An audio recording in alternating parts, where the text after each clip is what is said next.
Ever wondered how things that come so easily to us may not be the same in case of less able people? A normal day to day task of maintaining oral hygiene can be difficult for them.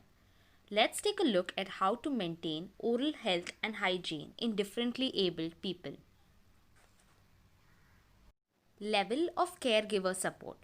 The level of mental functioning and the individual's capacity for interaction with others dictates the level of home care that can be performed by the individual and his/her degree of dependency on the caregiver. Oral hygiene aids.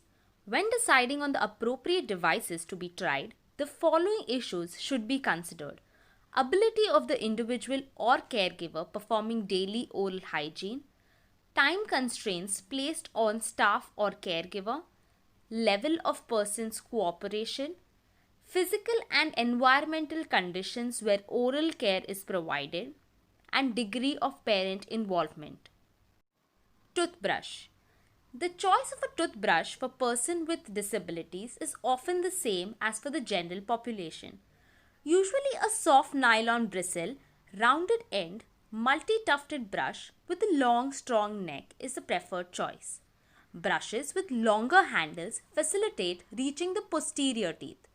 The size of the brush head is determined by the size of the oral cavity and the person's ability to open.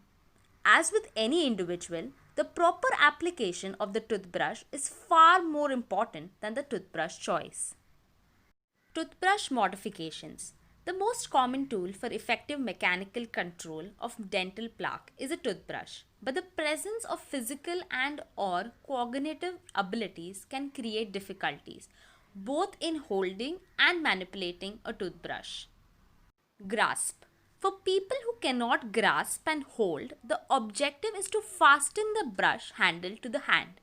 This can be achieved by using a velcro strap with a pocket on the palm side into which the toothbrush can be inserted. Fixed fingers. For a patient with fingers permanently flexed or fixed in a fist, toothbrushes with variation in the grip and handle width in all shapes and sizes are available commercially, and a suitable brush that inserts directly into the patient's grasp can be selected. Limited hand closure or reduced manual dexterity. Objective is to enlarge the diameter of the brush handle to fit the hand. The simplest method of improving the grip involves inserting the brush handle into another material to improve its size, shape, or surface characteristics. Simple and successful ways of adapting the toothbrush grip include the use of sponges, tubing, bicycle handlebar grips, or pushing it into a soft rubber ball. Manipulation. Those patients who can position a toothbrush but cannot manipulate it sufficiently to clean all the surfaces of the teeth, double-headed brushes are useful and commercially available. Use of powered toothbrush is also best indicated in these individuals. Limited shoulder or arm movement. For this group of people where there is limited arm and hand movement, the objective is to lengthen the handle of the brush with a material strong enough to maintain the brush in contact with tooth surfaces so as to apply sufficient lateral pressure to remove plaque effectively. Dentrifices. For many severely disabled patients, the foaming caused by toothpaste, together with copious amounts of saliva stimulated by toothbrushing, obstructs visualization of the areas to be brushed and can stimulate gagging. Some individuals may ingest excessive amounts of toothpaste. An alternative for these persons is the elimination of toothpaste during brushing. The toothbrush can simply be moistened with water or a flavorful mouthwash. Mouthwash.